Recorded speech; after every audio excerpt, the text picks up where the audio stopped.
हमारा देश 1947 में आजाद हुआ था, लेकिन बंगाल में बीजेपी की सरकार बनने के बाद ऐसा लग रहा है शायद बंगाल को आजादी इन इलेक्शंस के बाद मिली है। जब तक बंगाल में टीएमसी या किसी और राजनीतिक पार्टी की सरकार थी, वहां से कोई भी सरकार विरोधी खबर का बाहर आना नामुमकिन हो गया था और शायद बाहरी दुनिया के लिए बंगाल एक अबूझ पहेली बन गया था।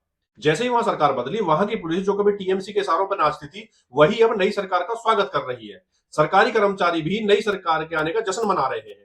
इसके अलावा जिन गरीब लोगों के भी टीएमसी ने मुर्गियां और बकरियां तक चुरा ली है, वही सब लोग अब इस बदलाव का स्वागत कर रहे हैं। इस बदलाव से पहले अपने राजनीतिक विचारों की वजह से किसी के भाई की हत्या हुई थी या किसी की बहन के साथ बलात्कार हुआ था, वही सब लोग अब सड़कों पर आकर न्याय की उम्मीद जता रहे हैं। यहाँ तक कि लोग अपनी शादियों तक में बीजेपी की इस जीत को सेलिब्रेट कर रहे हैं। आसनसोल के बास्तीन बाजार के दुर्गा माता मंदिर के दरवाजे सालों बाद खुले हैं और आज उनके दर्शन के लिए हजारों की भीड़ जुट गई है।